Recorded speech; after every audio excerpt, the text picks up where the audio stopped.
Hello everyone, कैसे हैं आप सभी लोग।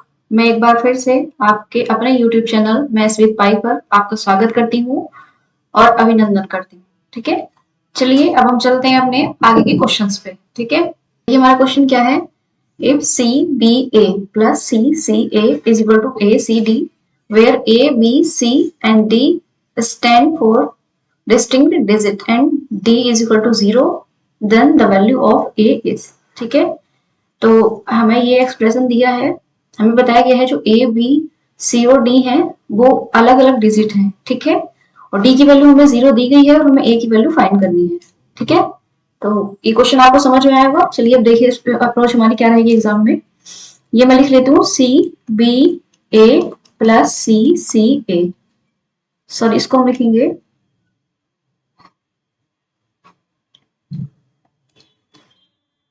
सी बी ए। ठीक है, अब प्लस है सी ए और ये मुझे रिजल्ट इन्होंने दिया है ए सी एन डी। ठीक है, अब देखिए हमें क्वेश्चन में क्या पूछा गया है, ए की वैल्यू पूछी गई है बट डी की वैल्यू हमें 0 दी हुई है। ठीक है, डी जहां पर है यहां मैं रखूंगी 0। ठीक है, अब देखिए मुझसे ए की वैल्यू पूछी गई है। अब मैं समझती हूँ आप इस चीज को समझ पाए हैं, क्योंकि देखिए यहाँ ऊपर भी ए है और यहाँ भी ए है। ठीक है, और मेरे पास सिर्फ एक ही नंबर ऐसा है जिनको दोनों को जोड़ने पर मेरे पास क्या आएगा, 0 आएगा। ठीक है, अब मैं यहाँ देख सकती हूँ कि अगर मैं यहाँ लिखती हूँ 5 प्लस 5, ठीक है, तो ये मेरे पास क्या आएगा 10। ठीक है, तो मेरा ये 0 आ जाएगा। अब देखिए मेरे पास दो पॉसिबल वैल्यू हो सकती है, जैसे एक तो मैं 0 प्लस 0 भी लिख सकती हूँ, ये भी मेरे पास 0 आएगा। बट मैं 0 इसलिए नहीं लिख सकती क्योंकि देखिए यहाँ पे a लिखा है और यहाँ पे अगर मैं a की जगह 0 रख भी लूं तो उसकी देखिए आप कोई वैल्यू नहीं होगी। ठीक है, इसलिए यहाँ पे a की वैल्यू 0 तो नहीं होगी, तो क्या हो जाएगी मेरे पास a की वैल्यू 5। ठीक है, इसको बहुत ध्यान से देखेंगे क्योंकि हम 0 क्यों नहीं रख सकते हैं, मैंने आपको समझाया। अगर मैं a यहाँ 0 रखती हूँ तो मेरा d 0 बनेगा, बट मैं यहाँ a 0 नहीं रख सकती। ठीक है, क्योंकि जब मैं c और c को ऐड करूंगी तब मेरे पास फिर 0 नहीं बनना चाहिए। ठीक है, तो अब हम आगे चलेंगे नेक्स्ट क्वेश्चन पे। देखिए क्वेश्चन है मेरे पास, if p is a number such that then which of the following is true. ठीक है, ये मुझे एक्सप्रेशन दिया है, ये मुझे p की वैल्यू दी हुई है। p की वैल्यू कहां से है, 0 से 1 के बीच में p की वैल्यू मुझे दी हुई है और मेरे पास 4 स्टेटमेंट है, इसमें पूछा है कि कौन सा ऑप्शन करेक्ट है। ठीक है, देखिए हम देखते हैं। अब ये मुझे दिया है 0 से 1 के बीच में। ठीक है, तो 0 से 1 के बीच में मैं कोई भी एक नंबर एज्यूम करूंगी, तो मैंने लिख लिया p की वैल्यू 1/2, मैं ये लिख लेती हूँ। ठीक है, आप कुछ भी ले सकते हैं बट 1 से छोटा होना चाहिए। ठीक है, अब देखिए मैं 1/2 है तो मैं ऑप्शन से चेक करूंगी, ये मेरे पास दिया है p, इट मीन्स क्या है 1/2। ठीक है, और ये दिया है 2, मैं देख पा रही हूँ 2 जो है वो 1/2 से बड़ा है, तो मेरे पास जो है ए ऑप्शन वो सही होना चाहिए, बट हम और ऑप्शन भी चेक करेंगे। ठीक है, यहाँ पे ये p का क्यूब है तो इसका मतलब क्या हो जाएगा 1, 2 का क्यूब, और ये मेरे पास हो जाएगा 1/2 का स्क्वायर। ठीक है, तो ये मैं करूंगी तो 1/8 और ये 1/2। आप जानते हैं 1/4, सॉरी 1/4 जो होता है ये 1/8 से बड़ा होता है, तो इसलिए ये वाला तो ऑप्शन इनकरेक्ट हो जाएगा। ठीक है, ये मैं देख पा रही हूँ 1/2 और ये आ जाएगा मेरे पास 2 हो जाएगा। ठीक है, तो ये भी ऑप्शन गलत है। नेक्स्ट हम देख पाएंगे 1/2 और ये 1 से वैसे ही छोटा है। ठीक है, तो ये तो ऐसे इनकरेक्ट हो जाएगा। ठीक है, तो मेरा ऑप्शन ए राइट हो जाएगा। नेक्स्ट क्वेश्चन पे हम चलेंगे अपने। देखिए ये एक्चुअल में क्वेश्चन क्या है कि स्टेटमेंट है, जैसे मैंने आपको पहले भी लिखाया था। नंबर है a 6 digit number of the form ab ab ab, ठीक है, is always divisible by। अब देखिए मैंने आपको 2-3 फॉर्म लिखाया था, जैसे एक लिखाया था मैंने ab ab फॉर्म में अगर नंबर लिखा होगा तो वो किससे डिविजिबल होगा, 101 से। ठीक है, एक मैंने लिखाया था abc abc, ये नंबर कैसे डिविजिबल होगा 1001 से। ठीक है, पर देखिए हमारे पास इनमें से कोई भी फॉर्म नहीं बनी हुई है। ठीक है, तो ये भी आप लिख लीजिए एक बार, A B and A B. ठीक है, इसको हम किससे डिविजिबल कर सकते हैं, ये हो जाएगा मेरे पास 10101।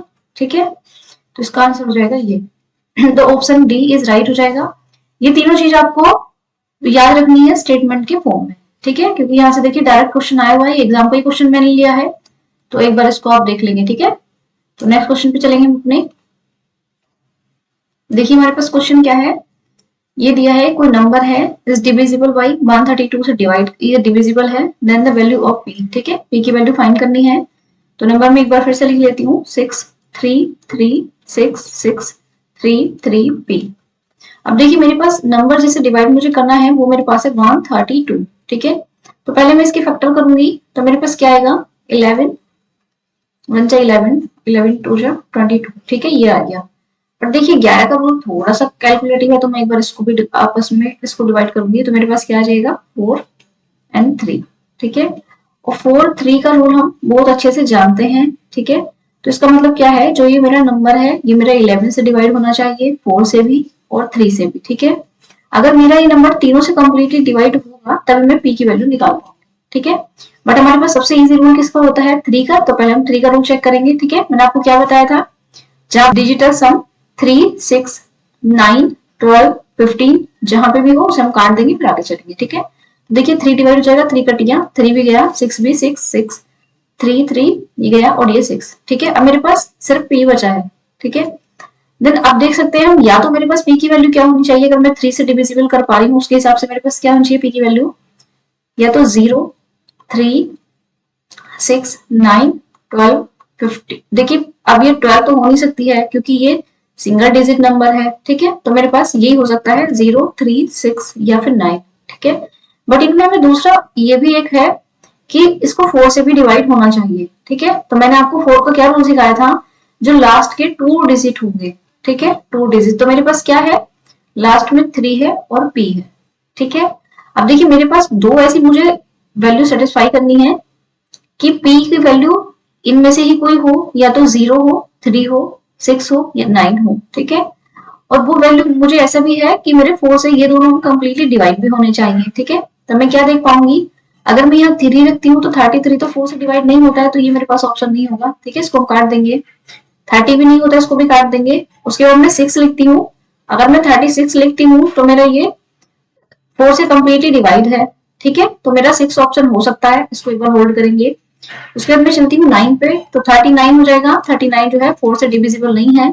ठीक है, तो ये ऑप्शन भी मेरा इनकरेक्ट हो जाएगा। ठीक है, तो यहाँ पे मेरे पास पी की वैल्यू क्या आ जाएगी, 6। ठीक है, आई होप कि आपको समझ में आया होगा। हम आगे चलेंगे अपने नेक्स्ट क्वेश्चन में। देखिए नेक्स्ट क्वेश्चन है, इफ द नंबर, ये कोई नंबर मुझे दिया है, is divisible by 13 then what is the value of P. ठीक है, देखिए ये मैंने आपको कल ही 13 का, 7 का और 11 का डिविजिबिलिटी रूल पढ़ाया था। ठीक है, उसी के अकॉर्डिंग हम इस क्वेश्चन को सॉल्व करेंगे। तो देखिए मैं इसको एक थोड़ा नंबर को लिख लेती हूँ, 4 1 3 2 8 3 P 7 5 9 3 8 7। ठीक है, हमारे पास ये नंबर है। मैंने आपको कल ही क्या बताया था कि हम क्या करते हैं, नंबर का पहले पेयर बनाएंगे, 3 3 का पेयर बनेगा हमारे पास। ठीक है, तो मैं क्या करूंगी, ये मेरे पास 3 नंबर इधर आ गया है, ये 3 नंबर हैं। ठीक है, ये है, ये होगा इधर, लेकिन क्योंकि 4 अकेला है तो मैं इसके साथ क्या करूंगी, 2 0 चिपका दूंगी। ठीक है, अब मैंने क्या बताया था, जो ओड प्लेस है उनको जो हम सम कर लेते हैं, ओड प्लेसेस का सम। तो ये हो जाएगा मेरे पास, और एक ये। ठीक है, इनका मेरे पास सम आएगा। मैं लिख सकती हूँ, यहाँ पे मैं इनका सम करूंगी। देखिए 3 8 7 8 3 P और ये मेरे पास 0 0 4।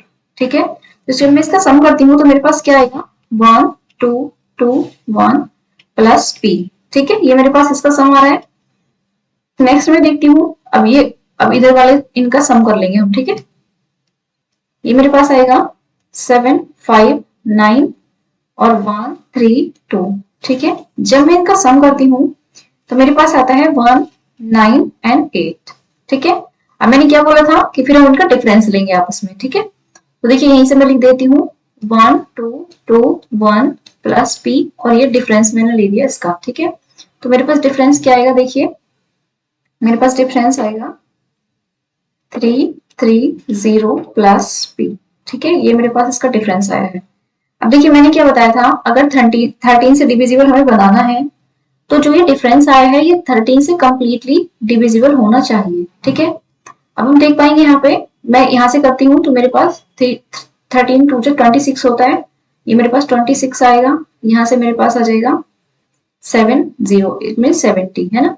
तो 13 पंजे 65, यहाँ से मेरे पास 65 आएगा, तो मेरे पास रिमाइंडर यहाँ से बचेगा क्या, यहाँ से मेरे पास रिमाइंडर बचेगा 5, ठीक है।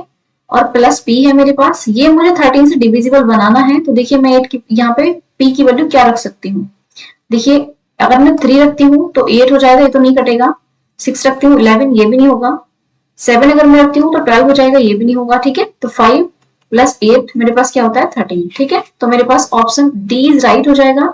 तो p की वैल्यू मेरे पास क्या आएगी 8, ठीक है। आई होप कि आपको समझ में आया होगा।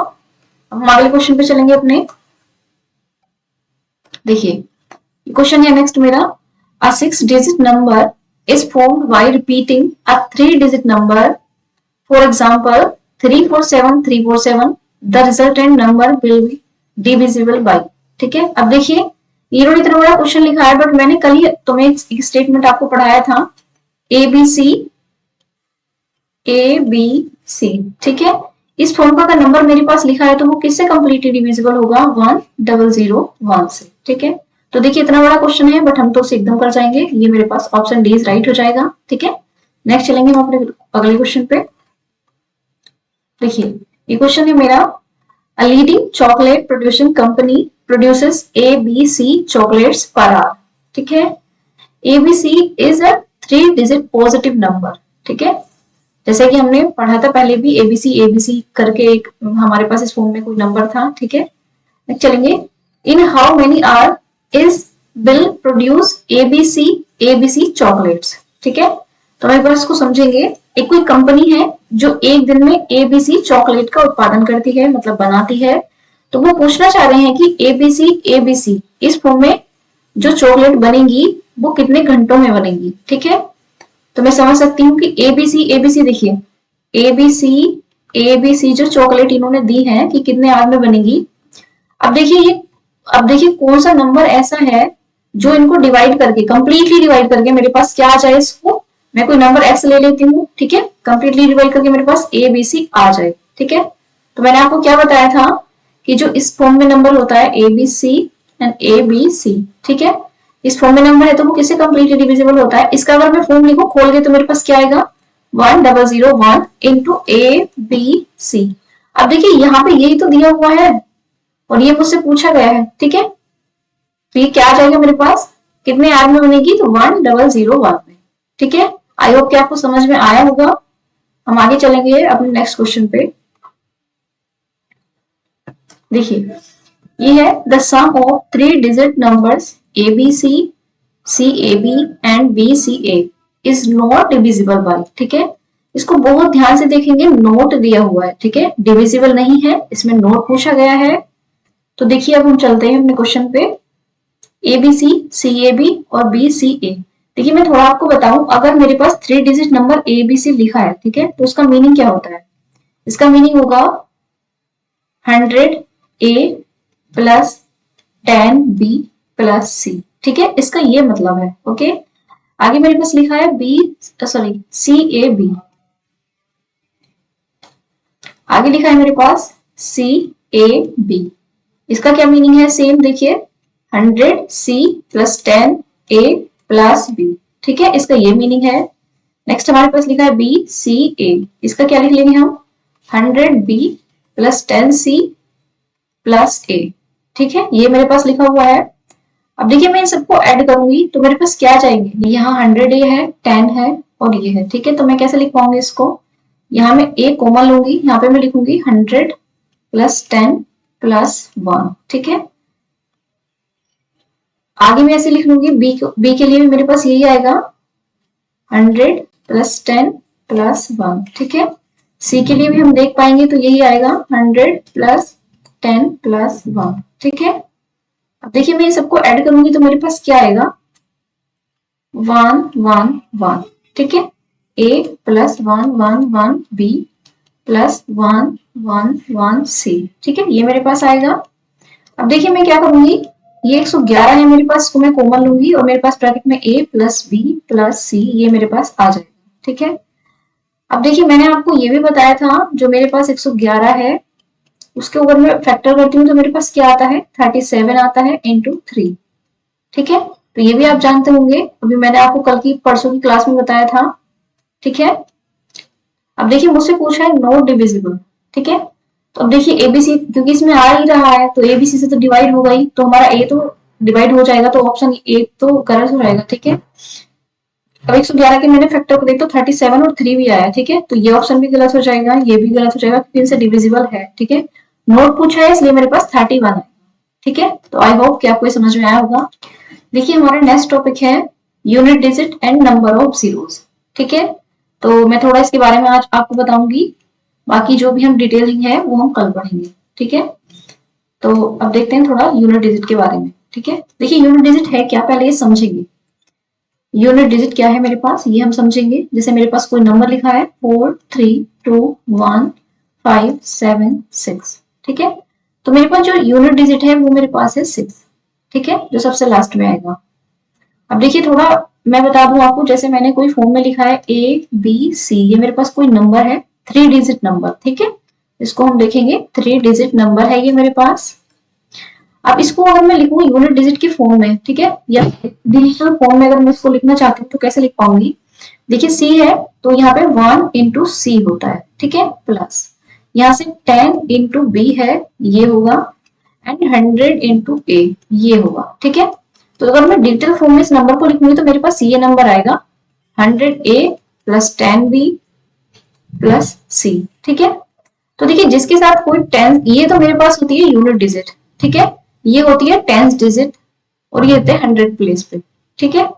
तो इस सब चीज को हम ध्यान रखेंगे। तो देखिए अब ये मेरे पास जो है, जो भी लास्ट, ये भी कह सकते हैं जो लास्ट में नंबर आता है वो मेरे पास क्या होगा, यूनिट डिजिट होगा, ठीक है। तो आई होप कि आप यूनिट डिजिट समझ पाए होंगे कि क्या है, ठीक है। अब मैं थोड़ा सी कॉन्सेप्ट की तरफ चलूंगी। देखिए यहीं से हम नंबर लेंगे 0, जो मेरे पास नंबर होते हैं 0 1 2 3 4 5 6 7 8 एंड 9, क्योंकि हम यूनिट डिजिट की बात कर रहे हैं। यूनिट, ये हमारा यूनिट प्लेस भी बोलते हैं हम इसको, यूनिट प्लेस, ठीक है। तो देखिए यूनिट डिजिट की अगर मैं बात करूंगी तो मतलब क्या है कि मेरे पास सिंगल डिजिट होगा, ठीक है। तो मैं यहाँ पे आगे 10 11 नहीं लूंगी, ठीक है। तो हम इन्हीं पे वर्क करेंगे जो हमारे पास ये है 0 1 2 3, ठीक है।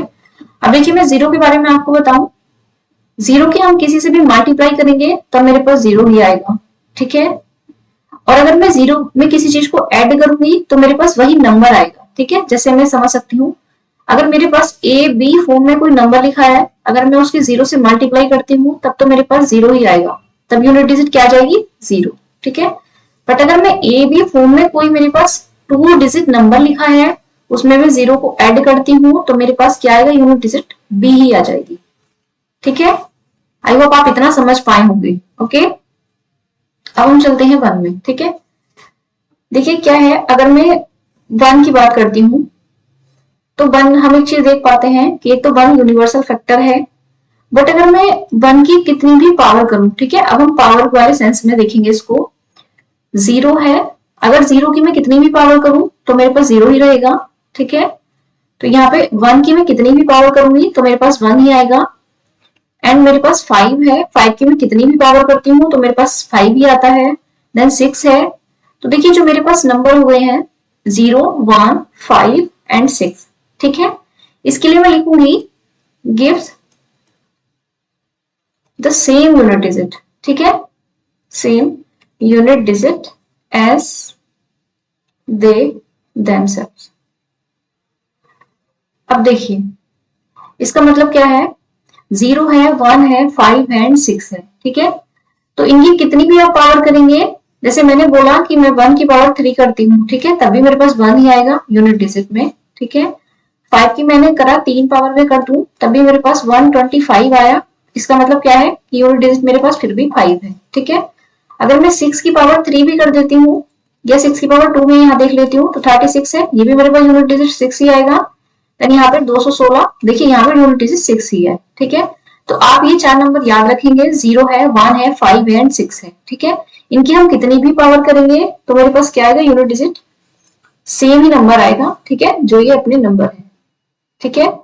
तो आई होप ये आपको समझ में आया होगा। थोड़ा हम आगे चलेंगे इसी कॉन्सेप्ट में। देखिए अब हम देखेंगे यूनिट डिजिट का कॉन्सेप्ट, ठीक है, किसके लिए, थोड़ा 4 एंड 9 के लिए, ठीक है। 4 एंड 9 के लिए मेरे पास क्या रूल होगा, देखिए थोड़ा हम यहाँ पे ऑब्जर्व करेंगे पहले। अगर मैं 4 की पावर 1 करती हूँ, 4 की पावर 2 करती हूँ, 4 की पावर 3, 4 की पावर 4, ठीक है, यहाँ तक हम लिखेंगे। यानी इधर मैं 9 का भी देखूंगी, 9 की पावर 1, 9 की पावर 2, 9 की पावर 3 करेंगे हम लोग, ठीक है, और 9 की पावर 4 करेंगे, ठीक है। अब हम देख पा रहे हैं यहाँ पे, देखिए मैंने 4 की पावर 1 करती हूँ तो मेरे पास 4 ही आएगा, इट मीन्स यूनिट डिजिट क्या हो जाएगी 4, ठीक है। 4 की पावर 2 करती हूँ, इट मीन्स 4 4 जा 16, तब मेरे पास फिर से पावर कितनी क्या आ जाएगा, मेरे पास 6 आएगा यूनिट डिजिट, ठीक है, क्योंकि 16 है तो यूनिट डिजिट क्या आ जाएगा 6, ठीक है। उसके बाद मैं 4 की पावर 3 करती हूँ तो 64 आता है, ठीक है, तो 64 अगर आएगा तो देखिए मेरे पास फिर से क्या आ जाएगी यूनिट डिजिट, तो फिर से 4 ही आ जाएगी, ठीक है। अगर मैं 4 की पावर 4 करती हूँ तो मेरे पास 256, यानी कि यूनिट डिजिट क्या आ जाएगा यहाँ पे फिर से 6, ठीक है। देखिए इसमें थोड़ा सा आप समझ पा रहे होंगे कि जब मैं 4 की पावर जो है अगर ओड कर रही हूँ, ठीक है, ओड जो मैंने आपको पहले बताया था, अगर मैं ओड करती हूँ तो मेरे पास यूनिट डिजिट क्या आ रहा है 4 ही आ रहा है, ठीक है। बट अगर मैं जैसे ही 4 की पावर इवन करती हूँ, ठीक है, तो मेरे पास क्या यूनिट डिजिट बन जा रहा है 6, ठीक है। तो देखिए ये भी मेरा एक कॉन्सेप्ट डेवलप हो गया है, इसमें क्या हम देख पा रहे हैं कि अगर 4 की पावर ओड है तो यूनिट डिजिट क्या होगा मेरे पास 4 होगा, और अगर 4 की पावर इवन है तो यूनिट डिजिट क्या आएगा मेरे पास 6 आएगा, ठीक है। इसी एग्जाम में हमें बहुत क्वेश्चन मिलेंगे, इसलिए आप इसको ध्यान से पढ़ेंगे, ठीक है। अब देखिए 9 की पावर 1 अगर मैं देखती हूँ तो 9 ही आएगा यूनिट डिजिट, ठीक है।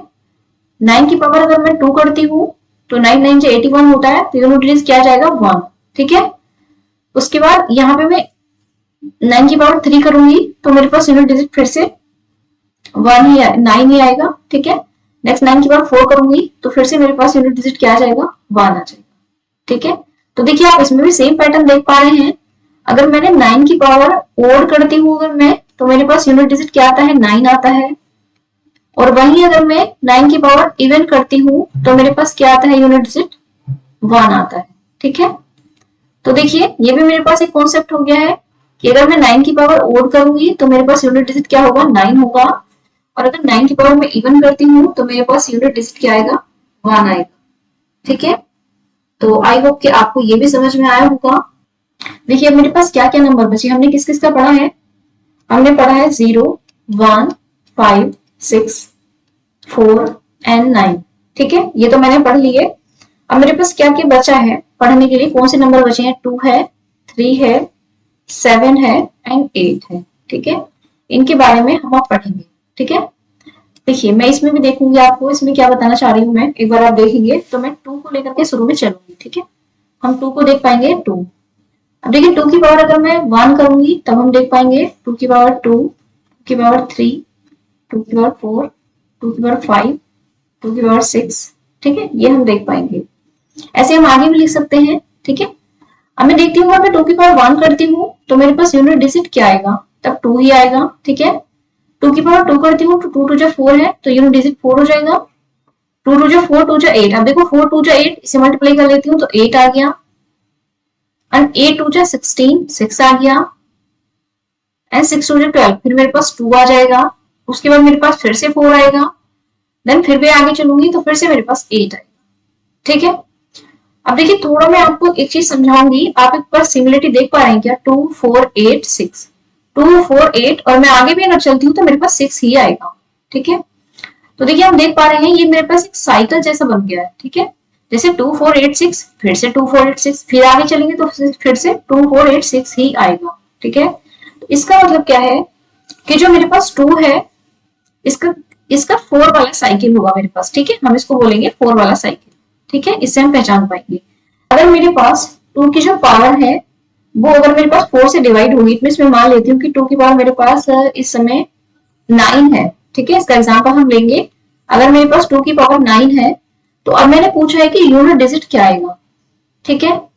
तो देखिए 2 की पावर 9 है तो यूनिट डिजिट क्या आएगा, मैं कैसे कैलकुलेट करूंगी, जो ये पावर है, ठीक है, जैसे पावर है 9, इसको मैं क्या करूंगी पहले 4 से डिवाइड करूंगी, और जो मेरे पास रिमाइंडर आएगा जो कि मैंने अभी आपको पढ़ाया भी था पहले, तो 4 2 जा 8 और 1, ठीक है, तो मेरे पास क्या है रिमाइंडर 1।